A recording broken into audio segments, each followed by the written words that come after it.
छोट्याशा म्हणण्यासाठी मी तुमचं ध्यान पहिला राजा 5वा अध्यायाकडे घेऊन जातो आणि हा सर्वांचा परिचयाचा असलेला हा एक अध्याय आहे आणि ह्या अध्यायामधून परमेश्वराचे खूप सारे महत्वाच्या गोष्टी आपल्याला इथं पाहायला मिळत आहेत प्रियानो. आणि या अध्यायाचा 5व्या अध्यायामध्ये जर पाहिला तर दुसरा राजा 5वा अध्याय आणि पहिलं वचन. आरामाच्या राजाचा सेनापती नामान हा आपल्या धन्याच्या पदरी एक थोर व प्रतिष्ठित मनुष्य होता, कारण त्याच्याद्वारे परमेश्वराने आरामास जय दिला होता. तो पराक्रमी वीर होता, पण कोडी होता. इथं आपल्याला पाहायला मिळतं की प्रतिष्ठित असलेला एक राजाचा जनरल आणि त्याच्याविषयी काही गोष्टी इथं लिहिलेल्या आहेत.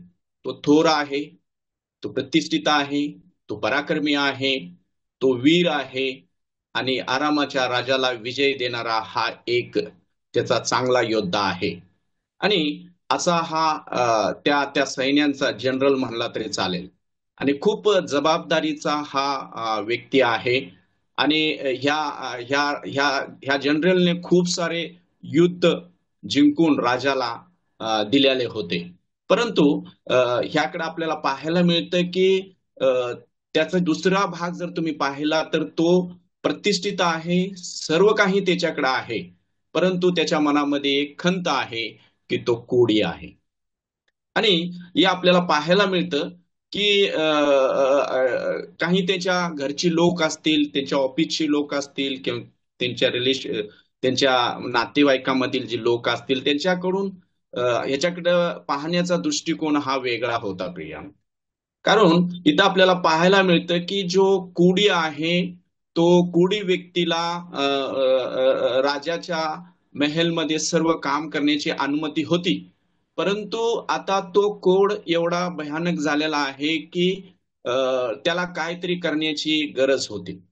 आणि इथं आपल्याला पाहायला मिळतं की एवढा मोठा आणि प्रतिष्ठित असलेला व्यक्ती, याचा जो कोड आहे हा पांढरा कोड आहे आणि हा पांढरा कोडाचा असलेला हा रोग, हा पसरणारा रोग आहे प्रियानो. आणि इथं आपल्याला पाहायला मिळतं की कशा प्रकारे राजा याच्याबद्दल चिंताग्रस्त आहे की हा माझा एक चांगला जनरल आहे आणि तो आम्हाला प्रतिष्ठित आहे आणि सर्व बाबतीमध्ये तो चांगला आहे, म्हणून त्याच्यासाठी काय झालेलं आहे ते काही हालचाली चालू झालेल्या आहेत प्रियानो. बहुतेक काही दिवसानं त्याला त्या राजाच्या राजवाड्याच्या बाहेर असं टाकलं जाणार होतं, कारण हा जो रोग आहे हा रोग पसरणारा रोग आहे. आणि आपल्याला माहिती आहे की आपल्याला मत्तेचा 8वा अध्याय आणि मत्तेचा 8वा अध्याय आणि दुसऱ्या वचनामध्ये जर तुम्ही पाहाल तिथं आपल्या प्रभूला एक कोडी रोगी भेटलेला आहे. आणि पहा, एक कुष्ठरोगी त्याच्याकडे आला व त्याच्या पाया पडून त्याला म्हणाला, प्रभूजी आपली इच्छा असेल तर मला शुद्ध करावयास आपण सामर्थ्य आहात. तेव्हा त्याने हात पुढे करून त्याला स्पर्श केले व म्हटले, माझी इच्छा आहे, शुद्ध हो. आणि लगेच त्याचा कुष्ठ जाऊन तो शुद्ध झाला. इथं आपल्याला पाहायला मिळतं की गावाच्या बाहेर असलेले ही लोक आहेत. लुकाच्या 17 अध्यायामध्ये आपल्या 12 वचनामध्ये आपल्याला पाहायला मिळतं की 10 कोडी गावाच्या बाहेर असलेले ज्यावेळी प्रभू गावात येत होते त्यावेळी त्यांना तिथे भेटले.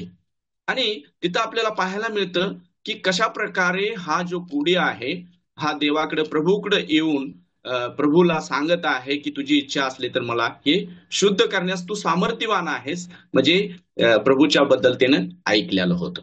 आणि इथं आपल्याला पाहायला मिळतं की कुष्ठरोग्याला कुणी शिवत नाहीये, कुणी टच नाही करत, परंतु आपल्याला पाहायला मिळतं की त्या वचनामध्ये तेव्हा त्याने हात पुढे करून त्याला स्पर्श केला. बघा, कोड्याला आमच्या प्रभूने स्पर्श केला. कोड्याला सर्व जगातील लोक, गावातील लोक बाहेर ठेवतात, परंतु प्रभू आमचा तिथं जाऊन त्यांना स्पर्श करतो. इथं गोष्ट आपल्याला पाहायला मिळते प्रियानो की जो कोडी आहे त्या कोडी व्यक्तीचं कोड आमच्या प्रभूला लागलं नाही, परंतु जो कोडी व्यक्ती होता तो प्रभू सारखा झाला. आणि ही एक उत्तम गोष्ट आपल्याला इथं पाहायला मिळते. अशा प्रकारचं हे कोड आहे.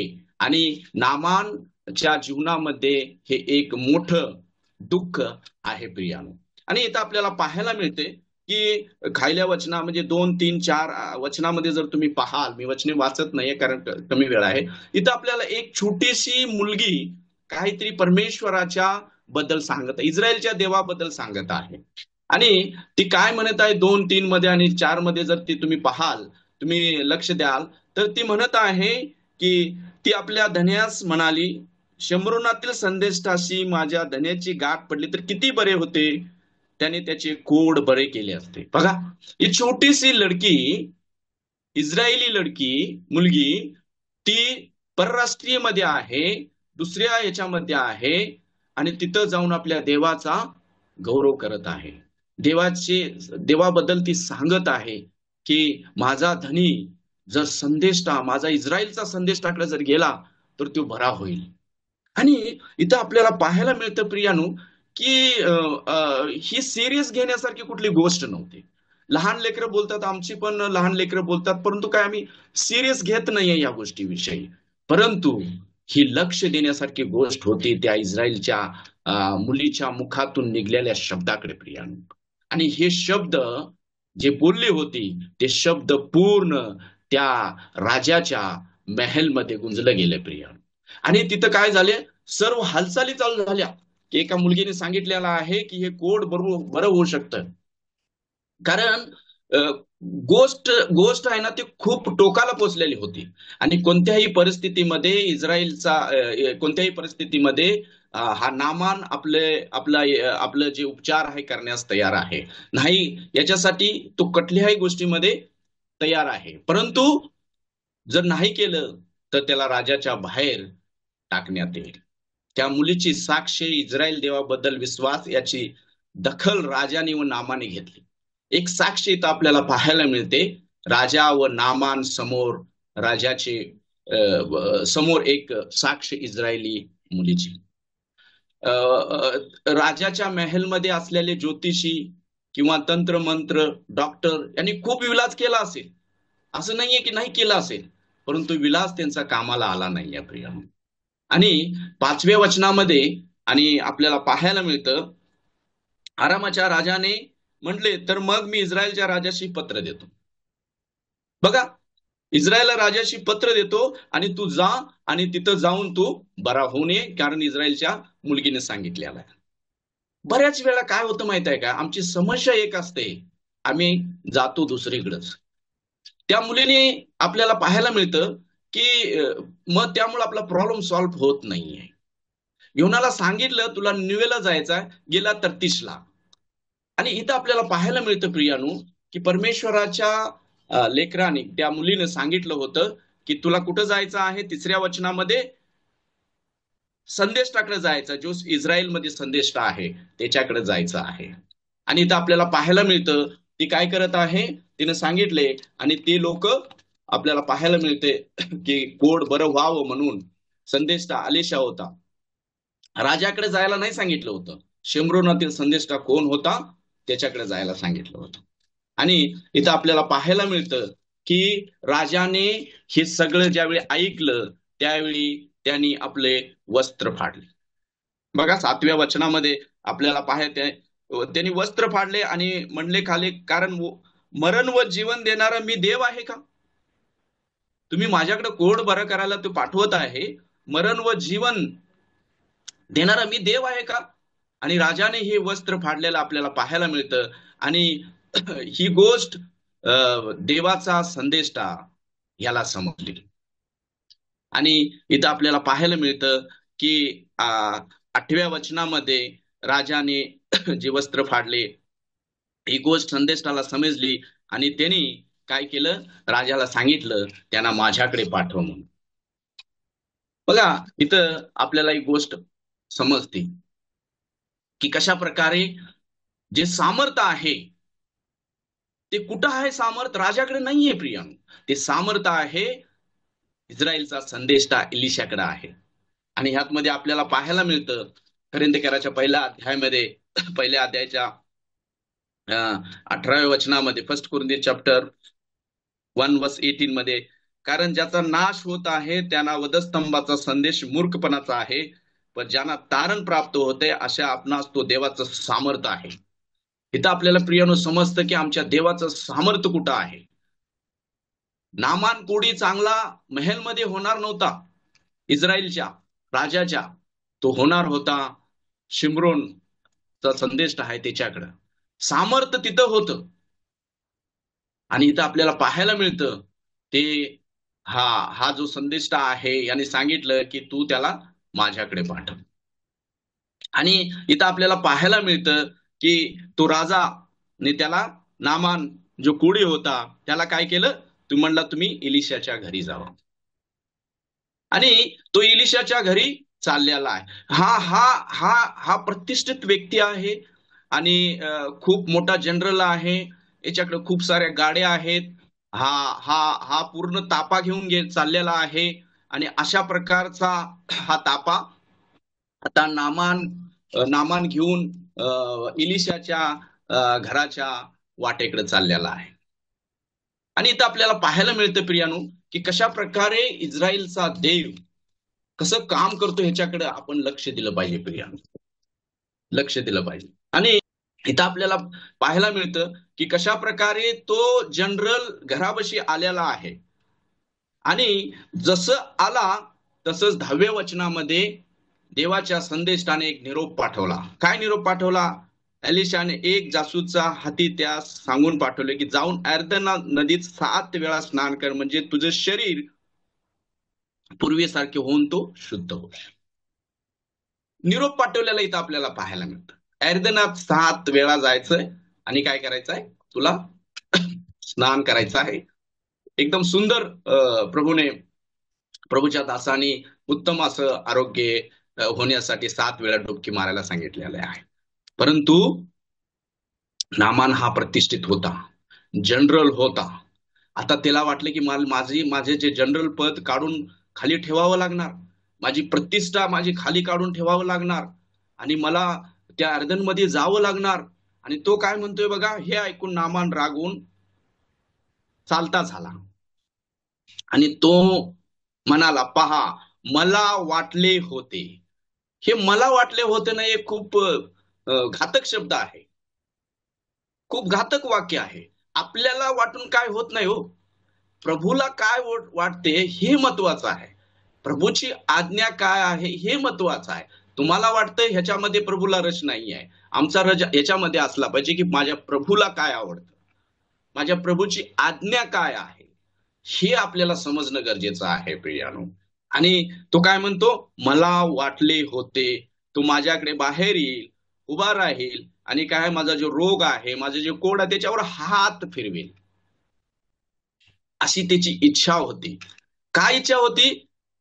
मध्ये त्याला का जायचं नव्हतं? कारण हा जनरल होता प्रिया. त्याला आपले सैन्याचे कपडे काढावे लागले असते, त्याला खाली व्हायचं नव्हतं. ते प्रतिष्ठित आहे. आणि अशा नामान रागावत तो मागे चाललेला इथं आपल्याला पाहायला मिळतो. परंतु देवाच्या माणसानं काय सांगितलं, तू 7 वेळा जाऊन काय कर, तू नदीमध्ये काय कर, तू नदीमध्ये डुबकी लाव आणि काय होईल, ते शरीर लहान बाळासारखं होईल. माणसाला काय आवडते हे आपण विसरून जायला पाहिजे. देवाला काय आवडतं ह्याच्याकडे आपण लक्ष दिलं पाहिजे. नामानला काय वाटलं, तो बाहेर येईल, हात फिरवल, सगळ्या गोष्टी होतील. पण असं नाहीये प्रिय. आपल्या देवाला काय आवडतं, आपल्या प्रभूला काय आवडतं ह्याच्याकडे आपण लक्ष लावलं पाहिजे प्रिय. आणि आपल्याला पाहायला मिळतं, तो म्हणत आहे 12 वचनामध्ये म्हणत आहे की दमेश्क मधल्या आबान व परपर ह्या नद्या इस्रायली जलापेक्षा उत्तम नाहीत काय. हा, तो आपल्याबद्दल सांगत आहे. आणि हा नामान मला यार्दन नदीच्या खडूळ पाण्यामध्ये जायला सांगत आहे आणि खडूळ पाण्यामध्ये जाऊन 7 वेळा बरे होईल असं तो म्हणत आहे. यार्दन मध्ये जायला सांगत आहे. परंतु इथं आपल्याला पाहायला मिळतं प्रियानो की कशा प्रकारे यार्दन नदीमधील खडूळ पाणीच नामानला ठीक करणार होतं प्रियानो. त्याच्या गावातील किंवा त्यांच्या राज्यातील ज्या नद्या होत्या त्या त्याला ठीक करणार, त्या शुद्ध असतील, चांगले असतील, जलाशयापेक्षा उत्तम आहे म्हणून सांगितलेलं आहे. परंतु परमेश्वराचं वचन इथं आपल्याला सांगत आहे की तारण किंवा शुद्ध होणं हे इस्रायलच्या खडूळ पाण्यामध्येच होतं. आणि म्हणून आपल्याला पाहायला मिळतं की कशा प्रकारे तो एवढा रागिष्ट होऊन चालला होता, परंतु काय झालं, त्याच्या संदेष्टानं, त्याच्या सेवकानं त्याला सांगितलं, त्या इस्रायलच्या संदेष्टानं कुठली मोठी आज्ञा तुला सांगितली करायला.